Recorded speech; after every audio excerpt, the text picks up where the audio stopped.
left Washington a grad student and is coming back to the inland Northwest, a suspected murderer. This news came as a shock to people who knew him, and some are now speaking out on changes in his behavior and his personality that push them away. Tonight at 6, Esther Bauer has new details from a father who says both his kids grew up with Kohberger. Esther. Well, guys, we now know the suspect's family lived in Pennsylvania. The dad I spoke with says when news broke of an arrest, his family was in shock. They still are, and just want justice for the victims.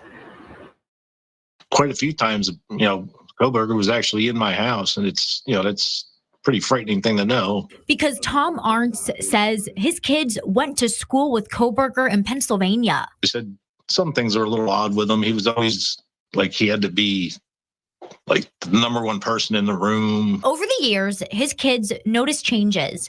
Tom says he used to be around 300 pounds, then lost a lot of weight, and that wasn't the only difference. My son said he changed a little bit, and he got pretty aggressive with him and mean to him and stuff, and my son broke off relations with him. He just never seen him anymore. The last time the Arntz family saw him was when Kohberger was working as a security guard at a local school a couple years back.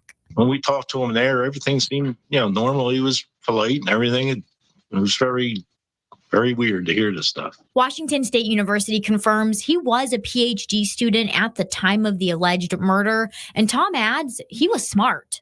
Very intelligent. And then, he would explain things in like a really odd way that had to be really sophisticated way of explaining stuff. There is still so much more to explain and understand in this investigation. It's unsettling for Tom to think about how this person, who they knew for years, could have killed these 4 students. Just insane.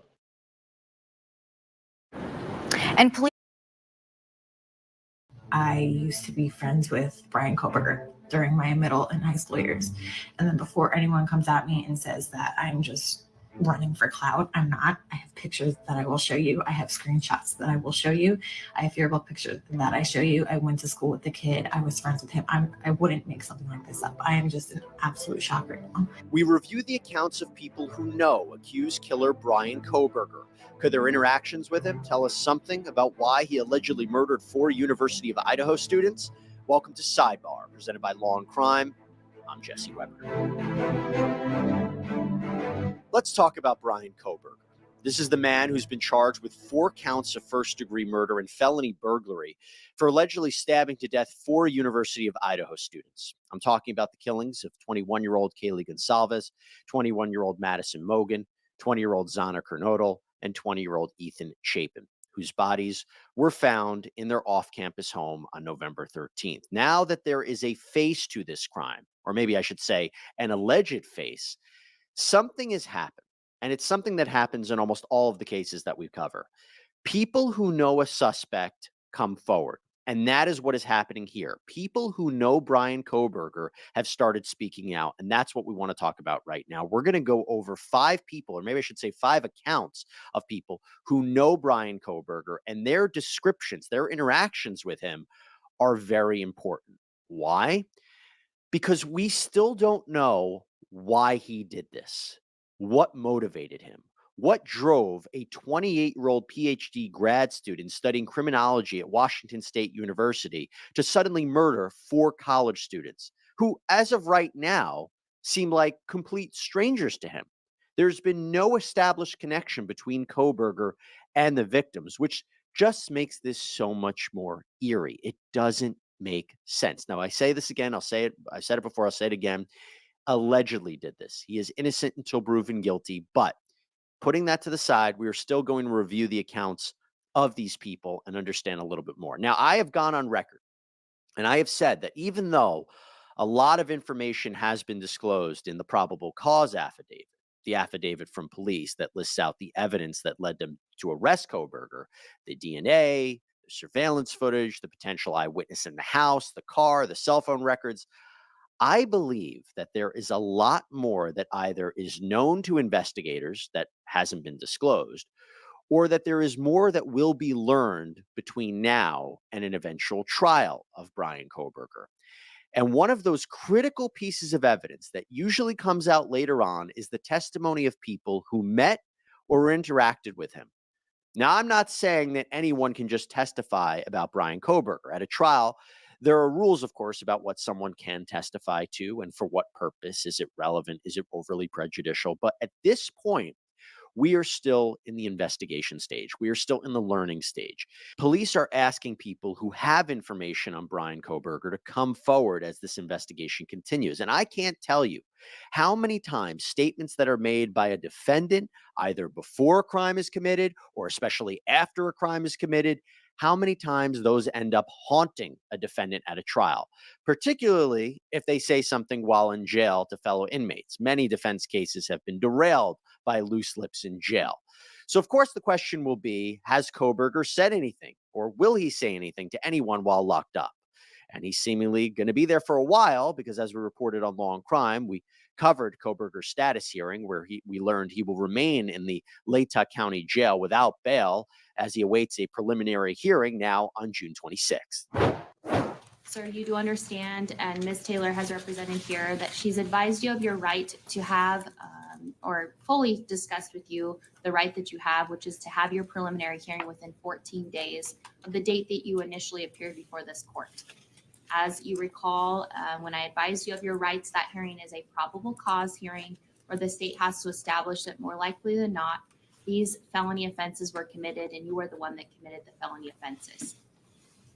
If you waive your right to a speedy preliminary hearing, it does not mean that you're giving up your right to have a preliminary hearing. It simply means that you would not be able to come back and challenge that the state did not present probable cause within 14 days. Do you understand?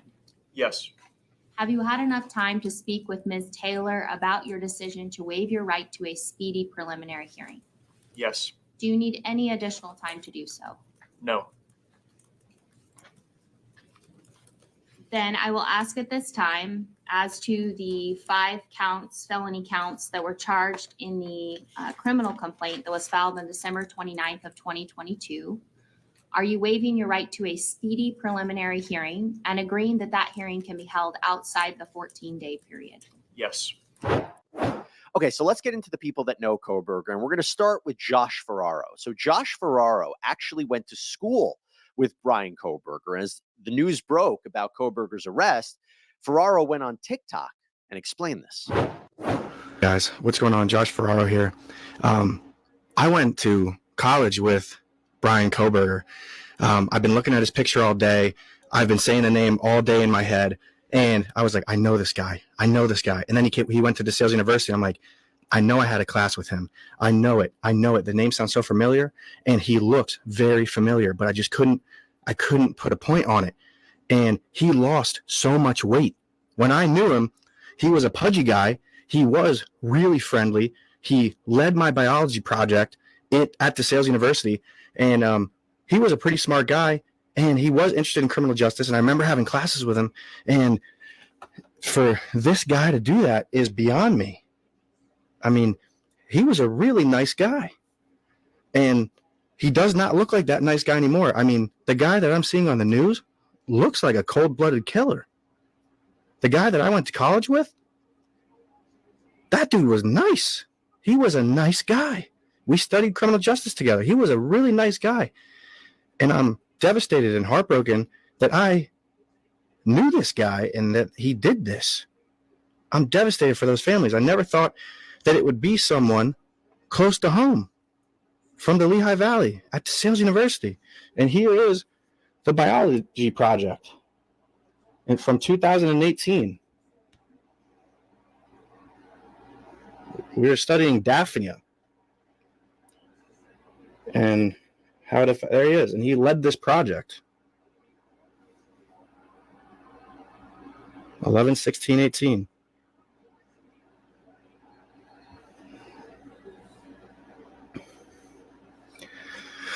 Now, I want to make it clear.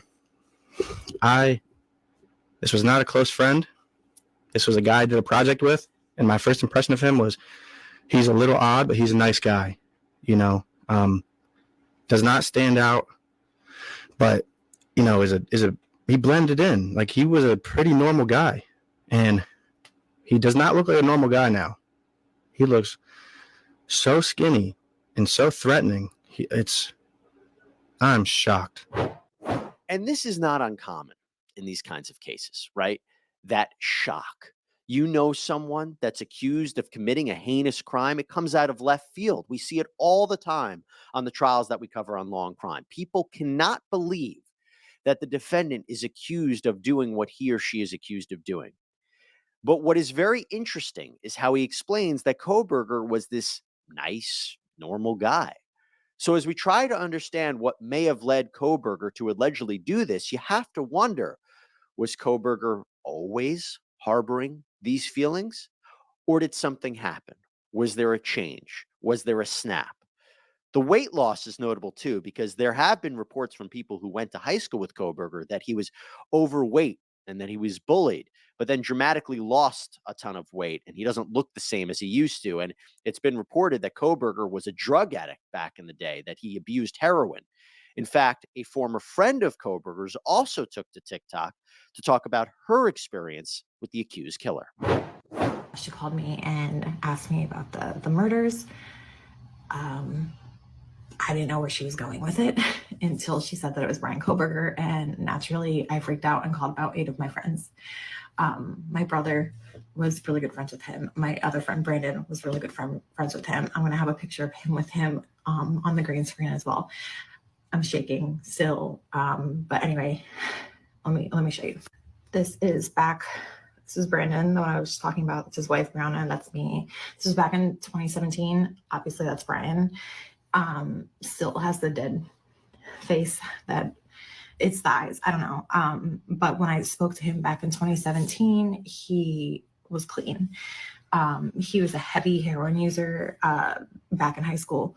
And it was just nice to see the kid clean up. And at that time, he said he was doing security detail. I believe it was out of school is what he told me. But he seemed like he was better. Obviously, that wasn't true. Here's another picture from a party that we had at Brandon's house. That's Brian there. He used to be a bigger kid as well. But again, that's him. And then at the same wedding, I'm here, but he's back there. He was sitting at the same table as me and my mother. But he is back there enjoying a drink. I was sitting right next to him. We talked. He seemed fine. My mom sent me the old school yearbook. That was him. Brian Kohberger, that's him. He went to Pleasant Valley. Graduated with, I think, my friend Christopher, a year younger than me. This is when he nonchalantly decided to make me drive him around the Poconos for heroin, and I had no idea. I thought I was just doing a nice deed because he needed something, and it turns out that he was getting heroin. Now, like Mr. Ferraro, it is important in this case for her to show the receipt. She's showing the evidence that she actually knows Kohberger with pictures and text messages, because in high-profile cases like these, there are those who might claim that they know him and they really don't. But so far, these are people who said that they only knew him as a nice kid. Maybe he had some problems. He looked like he had a normal look. Maybe he had these dead eyes, but they said that he never said or did anything to indicate to them that he would commit a quadruple homicide. So that brings me now to someone else, someone who had a strange encounter with Kohberger before the killings. A woman has come forward and indicated that she went on a date with Brian Kohberger. Now, this is 26-year-old Haley Willett. And she told the Daily Beast that she went on a date with Kohberger in 2015 when she was in college. They met on Tinder, they went to the movies, and then after the movies, according to her, things got weird. She says he drove her back to her dorm, and she says, quote, he started being really pushy about coming up to her room. So she lets him up and said that while he was, quote, very polite and nice on the date, he, quote, completely changed gears. She said, quote, definitely felt uncomfortable when he decided he needed to wait outside of the bathroom for me. So she ends up pretending like she's throwing up in the bathroom, and he ultimately leaves. And then later on in the night, he messages her that she has good birthing hips, and they never speak again. I was so lucky that I was never hurt. I was never raped by anyone I went on a Tinder date with. However, it could have been me. I could have been the one hurt. I could have been killed. I could have been raped. And I did not take any precautions to prevent that from happening to me. So I am very fortunate that none of that happened to me. Obviously, her account is eerie, and she describes very odd behavior. And look, I don't think that this is someone who would testify in Kohberger's trial. I don't think that what she has to say is particularly relevant that ties to the killings. Why this is interesting is because it goes back to Kohberger's psyche. You see, according to reporting by several outlets, Kohberger was bullied in high school by girls and that he would act creepy towards women. In fact, NBC News reported that according to the owner of a brewery, which Kohberger had frequented, female employees would complain about him. He would sit by himself and he would observe and he would watch and he would ask women who were at the bar who they were there with and where they lived. And if they refused to engage with him, he would allegedly get visibly upset. Now, I will tell you, I am no criminal profiler in any sense, but in a case where you have 3 young women savagely murdered, along with the boyfriend of one of them, and the cell phone evidence indicating that he was near the crime scene 12 times prior to the night of the murder and maybe was stalking them, you have to wonder, did he have some particular hatred towards women, an obsession? Was something a trigger for him?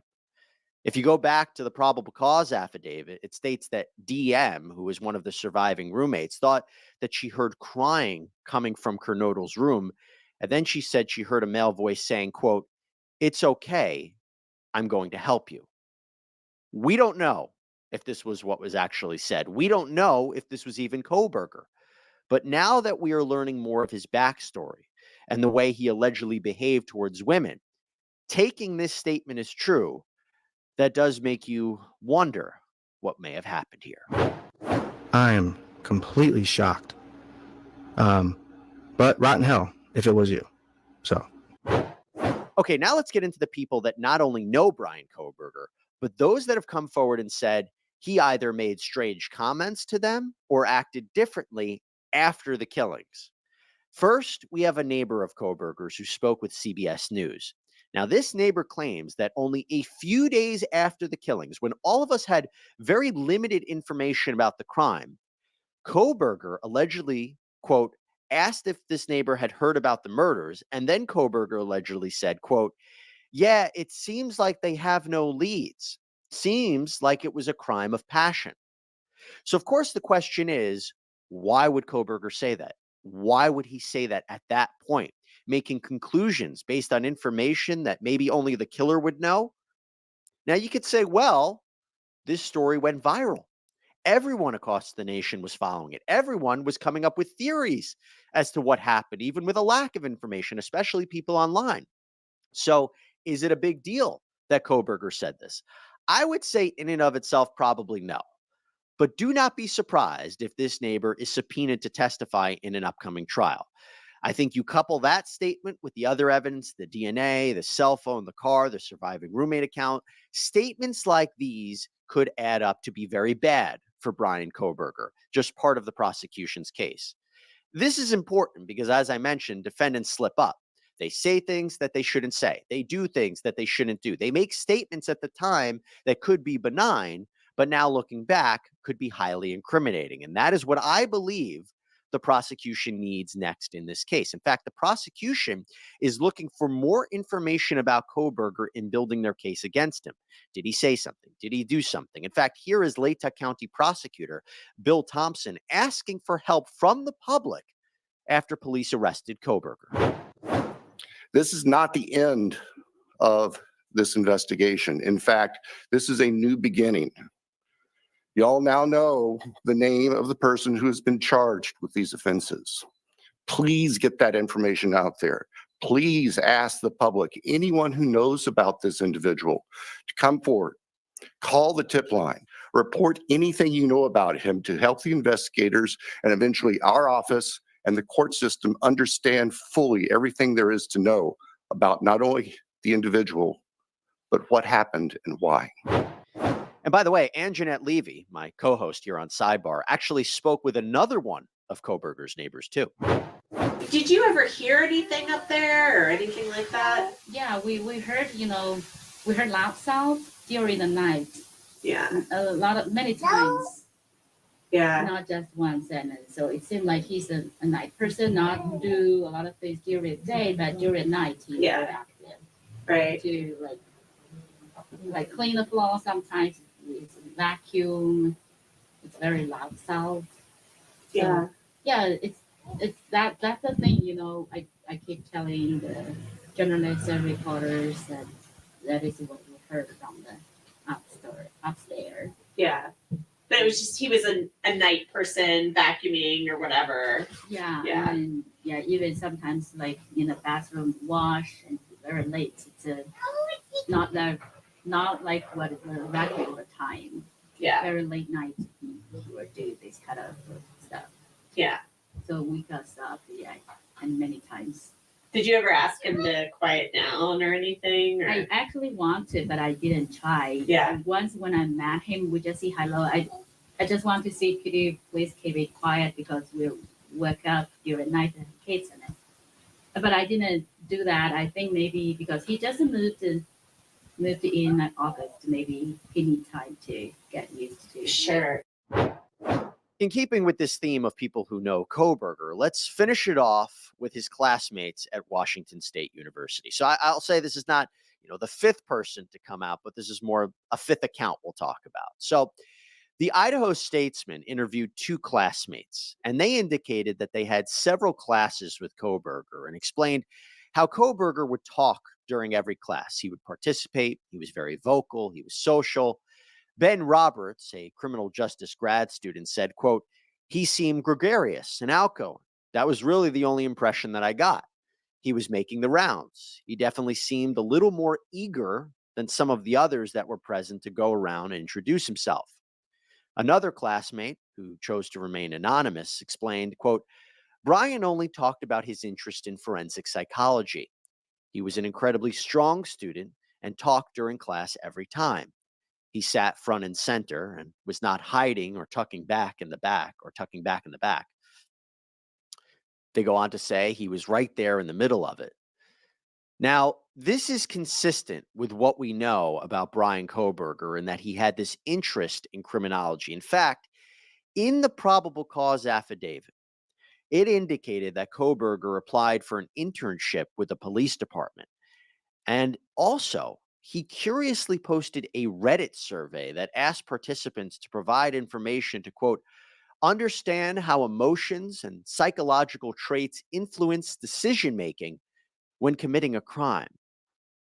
Now, there has been speculation and there have been theories that his interest in crime and murder and the feeling and psychology behind it is maybe what drove him to commit these killings.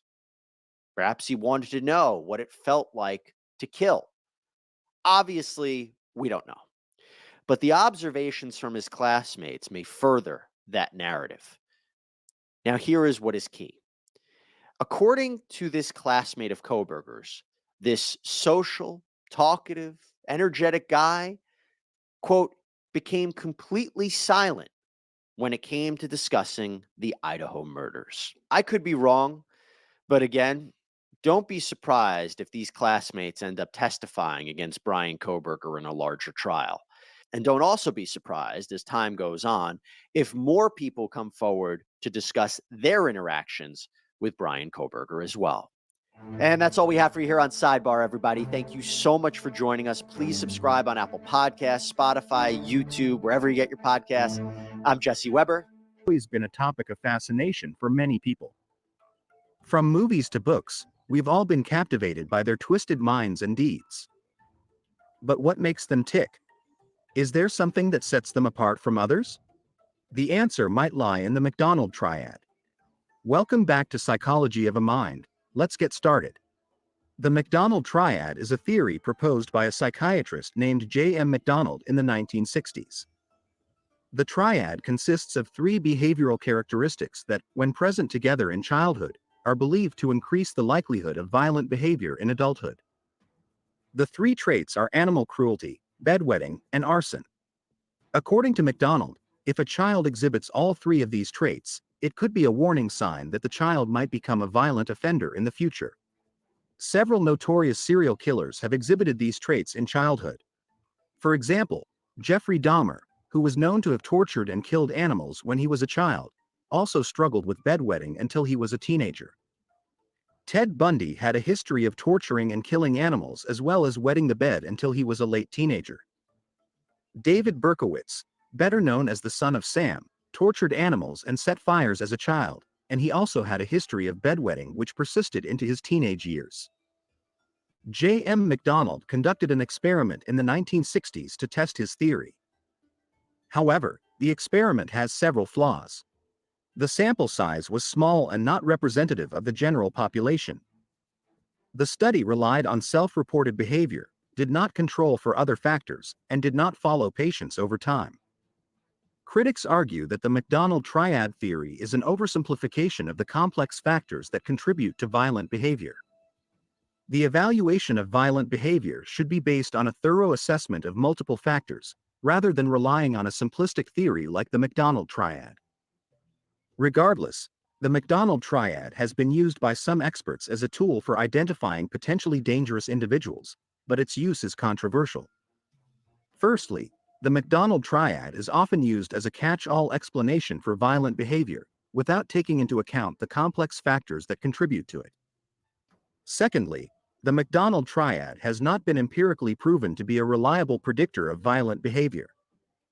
While some studies have found a correlation between the three traits and violent behavior, other studies have found no correlation at all. Thirdly, the Macdonald Triad can lead to false accusations or misinterpretation of behavior. Just because a child exhibits all three traits does not mean that they will become a violent offender in the future.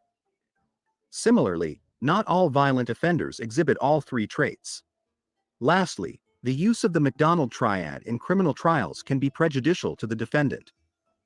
Using the triad as evidence of a defendant's propensity for violence can unfairly prejudice the jury against them, especially if there is little other evidence linking them to the crime. Experts suggest that the Macdonald Triad may be a sign of child abuse or neglect, rather than a predictor of future violent behavior. Children who are abused or neglected may exhibit these behaviors as a coping mechanism. While the triad may be useful for identifying children who are at risk, not all children who exhibit the triad have been abused or neglected.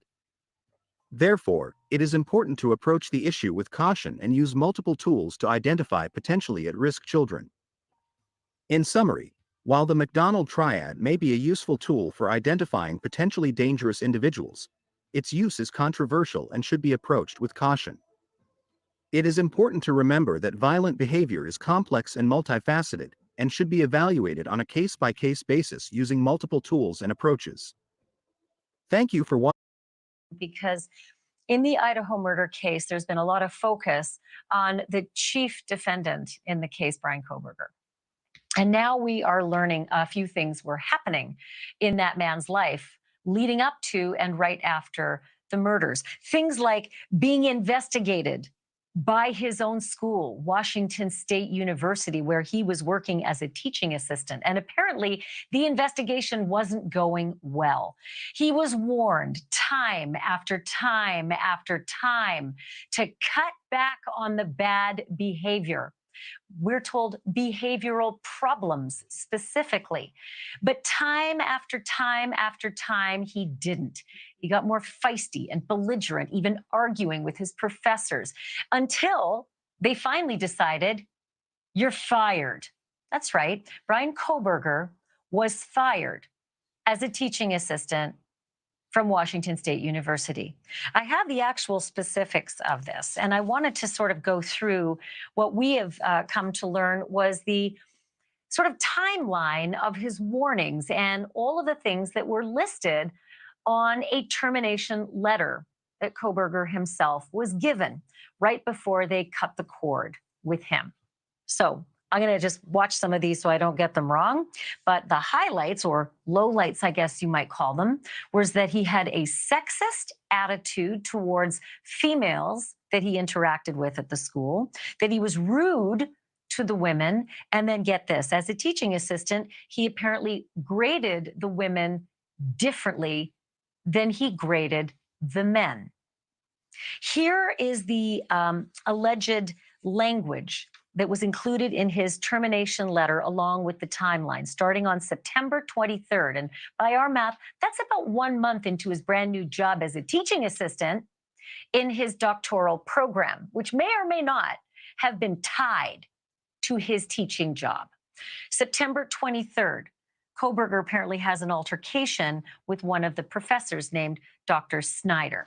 Just 10 days later, on October 3rd, the letter outlines that they had met to, quote, discuss the norms of professional behavior. And then 18 days after that, on October the 21st, Dr. Snyder emails Brian Koberger to say that he has, quote, failed to meet the expectations that were outlined in the discussions they'd had before. 12 days after that, on November the 2nd, they met again to discuss what they called an improvement plan. And then on December the 7th, that's about, well, let's cut to actually 12 days later, 11 days later, the murders actually happen. So they have the meeting to discuss the improvement plan. And 11 days later, on November 13th, the murders are carried out. Then cut forward to 24 days beyond, and that's December 7th. That's when there was another meeting with the professors. And this was supposed to be about the progress of the, quote, improvement plan. Apparently, it didn't go too well because 2 days later, on December 9th, he had another altercation with Dr. Snyder. And here's the quote, in which it became apparent that you had not made progress regarding professionalism. 10 days after that, December 19th, Brian Koberger is officially terminated by Washington State University. And some are reporting that he was withdrawn from the data system 3 days later on December the 22nd. Thank you for watching. Go to newsnationnow.com to find work. Introduction. General assumption. Societies provide both culturally valued goals and culturally valued means. Goals are based on shared assumptions in a society about what people should strive for, that is, what constitutes success. For example, a nice car, iPhone, and so on. The means are how you're supposed to obtain the goals, for example, through a good education or hard work. Imbalance can occur between the goals and the means. Not everyone gets the goals society wants them to, which leads to strain, something like an unpleasant emotional condition. Merton argues that this could lead to anomie, which individuals could respond to in different ways. Conformity, most of the population copes by doing their best and making the most of what society offers them. According to Merton, this is most likely among middle classes. Innovation, individuals show commitment to cultural goals, but some people reject the conventional means of acquiring wealth and turn to illegal means, for example, fraud, drug dealing, and theft. Ritualism, some people have lost sight of material goals but derive satisfaction from fairly meaningless jobs. Retreatism, a small number of people reject both the goals and the means by becoming dropouts, for example, drug addicts, vagrants, and psychotics. And rebellion, people may rebel and seek to replace existing society's goals and means with more radical alternatives, for example, countercultures like hippies or political radicals. Key point. Imbalance can occur between goals and the means. Not everyone gets the goals society wants them to. This can lead to strain. Merton states that this is when people adapt to society's pressures in different ways. Evaluation. Merton identified patterns in official crime statistics, for example, that most crimes are poverty crimes because American society values material wealth highly, because lower classes are least likely to obtain wealth legitimately. As a result, crime rates are higher amongst this social group. However, his analysis takes statistics at face value and sees crime as a mainly working class phenomenon. Although this working class experiences the most strain, this does not mean they all deviate to crime. Merton does not explain why some people commit crime, yet others retreat, rebel, or conform. He does not ask who benefits from the capitalist system. Marxists, for example, Stephen Box, claim that the ruling class benefit most from the way laws are currently organized. Merton's strain theory does not help explain crimes committed by gangs, for example, young people, who do not seem to be motivated by material goals. His theory does not explain many forms of violent or sexual crimes, only those that result in economic gains. Summary: Merton's theory explains how both deviant as well as normal behavior can occur from the same goals. Both innovators and conformists are pursuing money success, one illegitimately, the other legitimately. He argues that this produces a strain to anomie where people learn to adapt in different ways.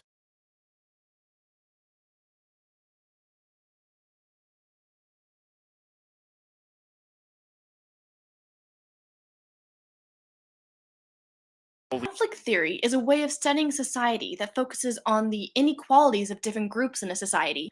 It is based on the ideas of Karl Marx from the 19th century, who believed a society evolved through several stages, the most important of which were feudalism, capitalism, and finally socialism. 19th century Europe was a capitalist society, where the rich upper class, called the bourgeoisie, were a minority of the population, and the poor lower class, called the proletariat, were the majority. Now, you might think that the majority would have more sway over the society, but it was actually the bourgeoisie that had the power.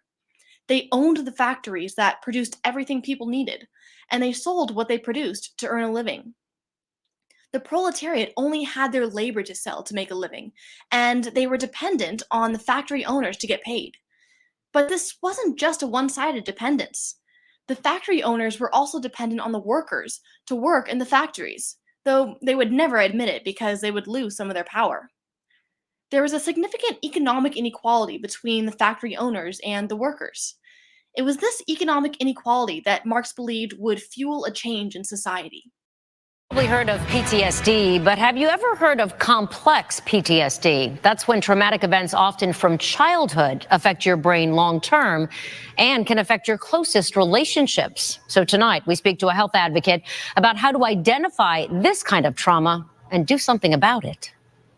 There's often a lot of shame and stigma associated with trauma, but you know, the paradox is there's a lot of healing and storytelling and sharing and opening up. Sarah Church is an author and health advocate who's experienced what's called complex PTSD. That condition happens due to childhood trauma that's never resolved, and it impacts the brain long term. Symptoms often include flashbacks, nightmares, and triggers to cues that remind you of the traumatic experience from the past. That past unresolved trauma can cause a lifetime of damage to your health and well-being. One can be difficulty dealing with emotions. A second thing could be like a diminished sense of worth, excessive shame and guilt. And the third common thing is a difficulty sustaining relationships or really feeling connected to others. And complex PTSD is more common than you might think. According to the CDC, 61% of U.S. adults have experienced at least one traumatic event in their life. And children who grow up in an abusive home and don't seek help as adults may see that unresolved trauma come out in other ways, like with substance abuse, overeating, overworking, anxiety, difficulty sleeping, and physical pain. Then experts say many will unintentionally pass along their trauma to others. Church did that too and says she lost her marriage over it.